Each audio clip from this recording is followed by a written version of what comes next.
Komið sæl, þriðja skákin í heimsmeistaraeinvígi þeirra Janne Pomjashi sem hafði kvitt í þessari skák og Magnús Carlsen.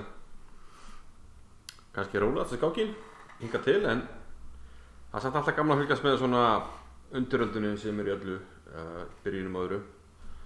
Og Nepo hann endurtók E4 sem hann lék í fyrsta skákinni. Það er svona fyrsta spurningin sem velti fyrir sér, myndi hann leika E4 aftur eða fara í C4 að prófa eitthvað annað. Og Carlsen heldur tryggði E5. Og maður sýnist það þessa skák að Carlsen sé bara mjög vel undirbúinn fyrir tvöfald kóngspeð, fyrir Spánverja, sem það sem við fáum hér. Fengum það í fyrsta skákinni.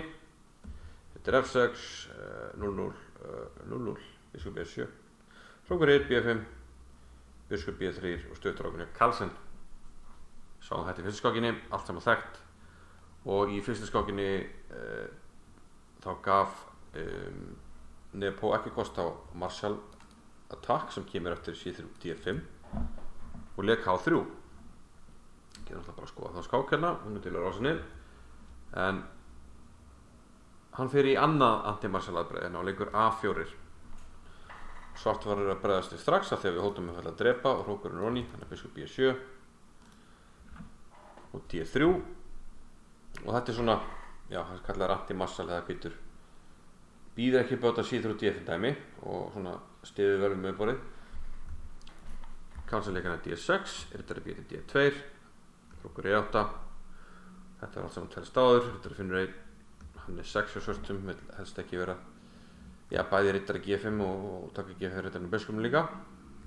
Það var smá svekkja hérna, þannig að hann vil ekki hleypa riddarinn minn. Og biskup D2 hjá honum Nepo hér, sem er algengasleikurinn, þetta er E3 líka, riddari G3. Það er ekki ómarkari menn en Kasparov og Grishuk sem hafa leikið þessu leik. Báðir á móti Vlad Tkachev, franska kasakanum, sem já, skemmtilega skámaður. Biskup D2, já, þetta er bara svona leikur til að taka einhver riti hérna.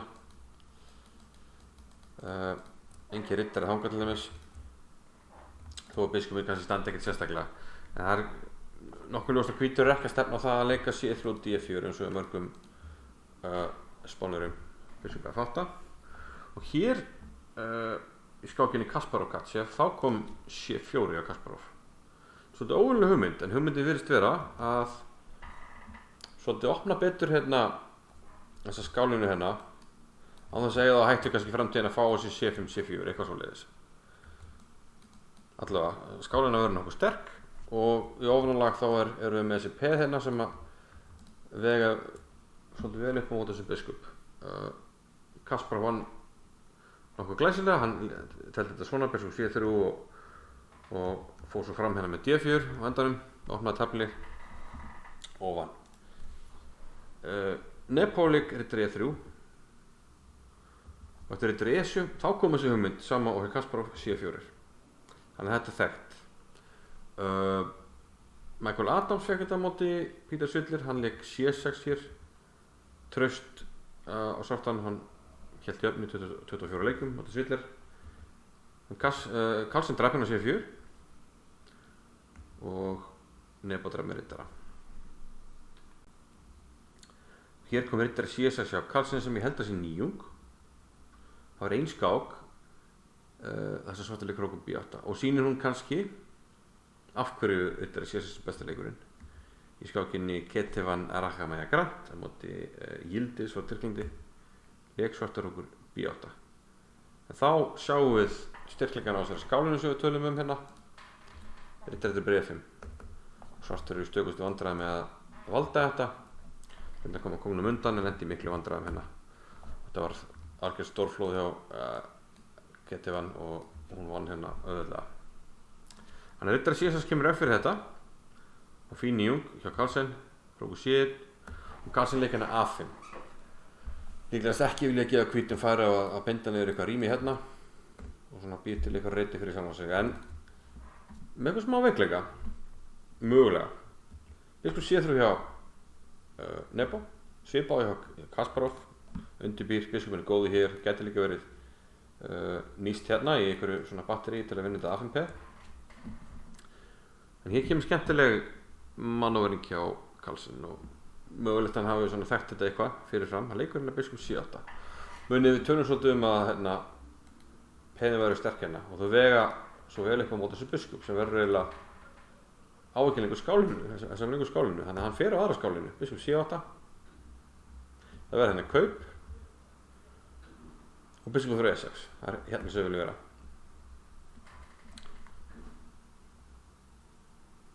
H3 leikur sem Nepal-leik og kannski merkir það að hann svona eiginlega komin að endastöð með frumkvæði. Hann fyrir að leika einhverju svona hægfara leik. Vert að minna það að benda á það að það ekkert að drepa hérna út af C5 og drottningin Roni verður eiginlega að valda þetta. Þannig að hér vorum að opna sérst árásina með hróknum og hérna með að drepa B3 og svo er þetta að drepa E4, A4 í kjölfarið. Svartur er mjög svartur. Þannig að H3 var leikið hér, svona biðleikur. Þá loksins getur Carlsen ráðist fram á miðborðinu, C6 og hann ætlar að leika D5. Og Nepal fann ekkert gott framhald hérna, leik biskup C2, þá var D5 með Carlsen og E5 hjá Nepal. Það krítist að drepa sem hún leist ekki á. Riddarinn stendur mjög vel hérna á D5 og í ofanálag og leika bara drótning D3 til að halda máti. Það kemur G6 og svartur er að fara að drepa hennan og biskupinn svartir með standa mjög vel. Ef ekki, þá kemur riddarinn B4, hún er í heimbiskupinn og svartur hefur parið. Þannig að, já, í stað þess að leika þarna drepa D5 þá leika hann E5, en þá fáum við hérna uppskipti. Drepa á C4, það verður drottningakaup, Nepal fá mannin tilbaka, en sterkur leikur er Carlsen biskup B4, skiptir upp á svartliðabiskupum. Svartur vill að sjálfsögðu sjá hvítan drepa hér, þá lagar hann peðið sín. Hvítur drepa á G7, það verður kaup hérna á C3 og hún drepa G7. Mikilvægt fyrir svartan að fá þetta peð hérna því nú er eiginlega vonlaust að ráðast á þessi peð eftir síðlunni.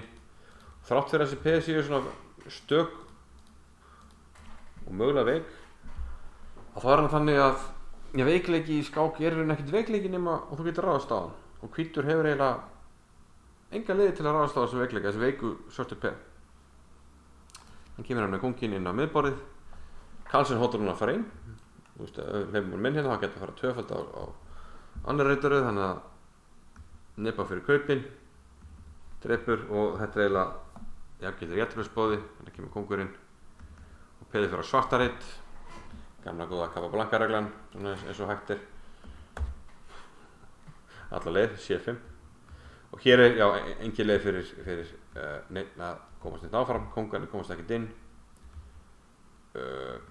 og hvítur, ég segi maður að kóngur eftir hérna G3, það þarf hann bara að passa sig til dæmis ef ætlum að drepa hérna og reyna eitthvað, þá er það hvítur sem allt hérna komin í taphættu út af tveimur veikleikum hérna, getur lent í leikþröng og ef hann leikur G4, það bara kóngur F6, kóngur kemst ekkert inn, hvíti, þannig að hvorugur getur reynt neitt, þannig að þeir eru bara endatöku hérna og sömdu jættur eftir 41. leik kóngur F2. Á yfirborðinu kannski ekkert svakalega spennandi skák, svona frekar róleg en svona undiralda eins og í öllu og svona áframhaldandi barátta hvað er að gerast í byrjunum og verður fórunlegt að sjá þetta frídaginn hvort að Carlsen setja ykkur að pressu á Nepomniachtchi í fjórðu skákinni. Kemur alltaf með ljós. Sjáumst.